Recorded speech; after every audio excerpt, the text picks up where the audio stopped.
Hi everyone. I'm new to YouTube. Well, I used to have a channel a while back and it's old, so we're not going to talk about that.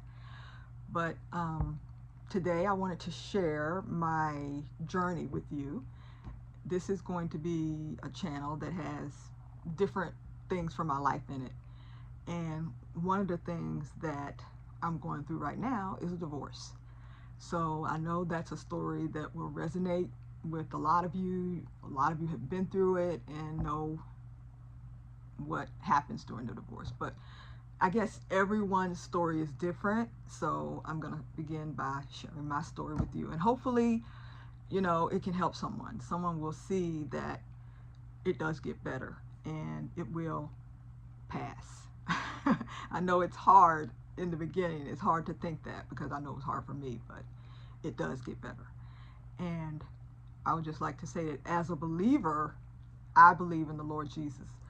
And as a believer, I think we're called to minister to others, to talk to them about what we've been through, to testify about our things that we go through in life, so that if someone else is going through that it may help them.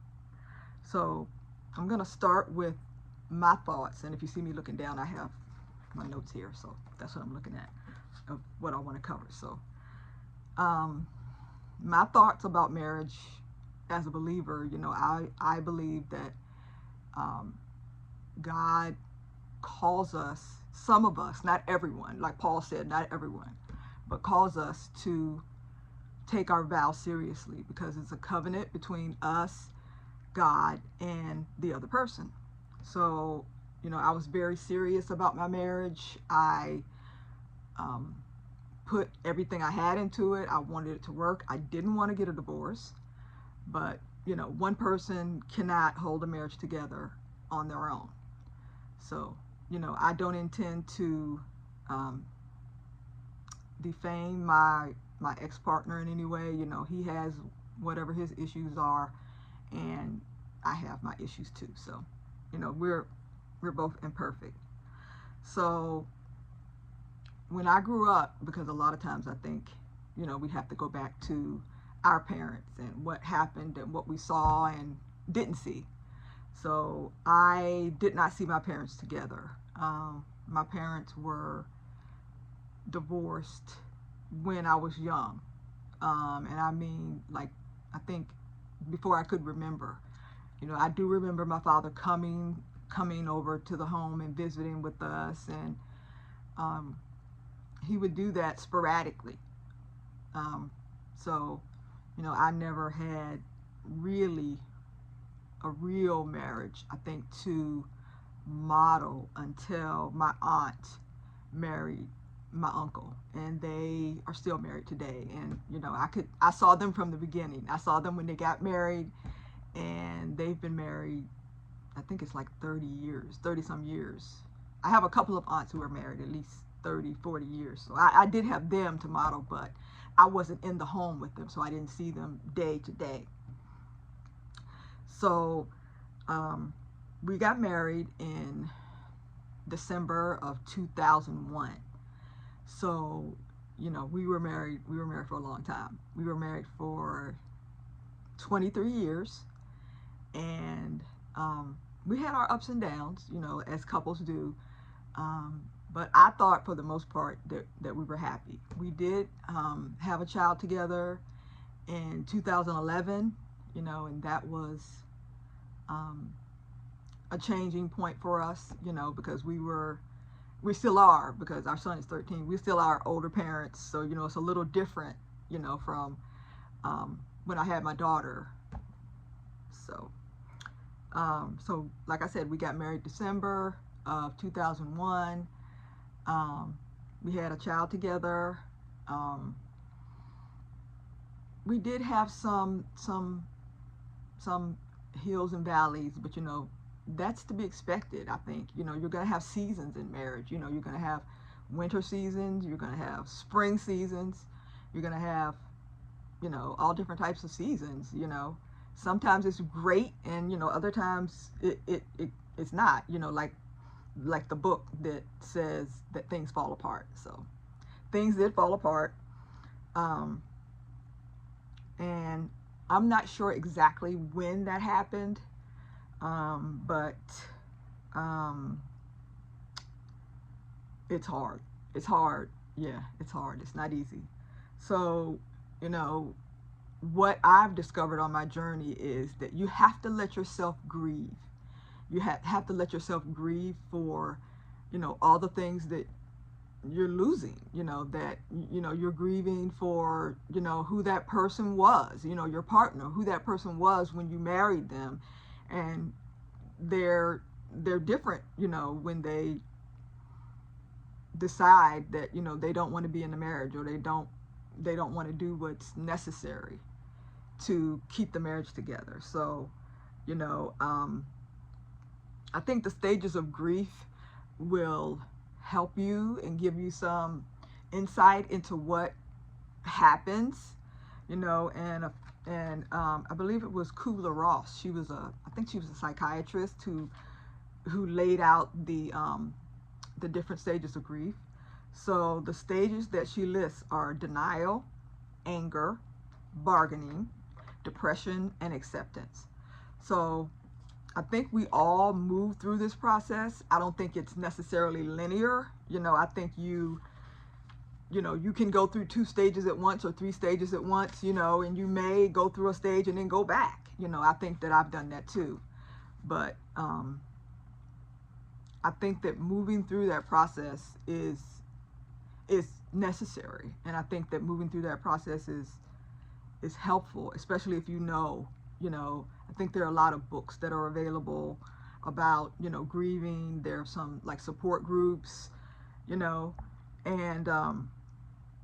I think I am at acceptance now. I think I have moved through all of the stages. I don't think that it's necessarily over. I think that sometimes you may go back and still, have a problem with accepting, or, with the sadness of the, the divorce, because it's not a happy thing. It's a sad process to go through. So, but I've done some things that have helped me, and hopefully they'll help you. I'm going to share the things that I've done that have really made a difference to me. First of all, I changed my diet. So I stopped eating sugar. I stopped eating processed foods. I was already not eating pork or like beef that much. So, it's not easy to give up sugar, because I was a candy girl. I like candy. I still do like candy. I'm struggling with that sometimes. And, when you make changes, you may struggle, but, I gave it up like altogether. I was like, I'm not doing this anymore, and I had seen something about sugar and how much sugar that we're eating in the United States, and how badly it affects your body. So I just decided that day I'm not doing it anymore. So I don't eat anything with sugar in it. I don't eat anything with processed sugar in it. I mean, I do my best not to. There may be, a few things that, slip through the cracks or whatever, but for the most part, I'm just eating fruits, whole fruits, vegetables, lentils. I will eat seafood, chicken, and turkey, but no pork, and no processed, no frozen foods that have been taken through this process, where they take out all the nutrients and leave you with something that's supposed to be food, but it's not. So I don't eat fast food anymore. I don't eat French fries. I don't eat hamburgers. I don't eat McDonald's. I may have a salad from like Chick-fil-A or something every blue moon, but I'll take like the chicken and things off of it, because it has so much sodium too. That's another thing that I'm trying to avoid. But also, I started moving more. I started exercising. So I already had like, I have a treadmill, and we have what's the bike that you ride? I can't think of the name of it, but we have one of those too. I got one of those, and that has helped me immensely. I think the diet changes and the exercise has really, really helped me. You know, I used to have a lot more pain than I have now. You know, I'm not experiencing the pain because I have fibroids. If you know what those are, you know how painful they can be. How painful they can be. Really, they really can hurt. But I'm not having that problem anymore. You know, I rarely have as much pain as I used to. Of course, when I gave up sugar, it was somewhat painful. It's like sugar's a drug. So I felt like I was going through withdrawal. You know, I had like a few headaches. You know, I would, you know, really, really crave the sugar, but, you know, I got through it. And I think the sweetest thing that I eat now is like fruit. I'll have like banana on my oatmeal. I may have some strawberries, blueberries, but banana's my favorite. I eat apples. You know, I've always eaten apples, you know, oranges, you know, vegetables, cabbage, lettuce, cucumbers, tomatoes, you know, whole food, the food that the good Lord made for us, that he furnished for us to eat, you know, here on the earth, that we can get from even our gardens, which, you know, that's another thing. I'm a gardener, so I love that, getting that whole food and just bringing it into your house and eating it, you know, not going to the supermarket, just growing it yourself, you know. And I'll probably make another video about that later on, but there's nothing like that. There's nothing like growing your own food. I love that. So I just want to say that whatever you're going through, you know, in your divorce or your separation or whatever, do what you need to do to heal. You know, go see someone if you need to see, you know, see a therapist. You know, that's a good idea to help you move through what you're going through. You know, a support group. You know, start exercising. You know, use self-help books. You know, whatever you need to do to help you. And there is a light at the end of the tunnel. It does get better. So, I'll see you next time. Bye.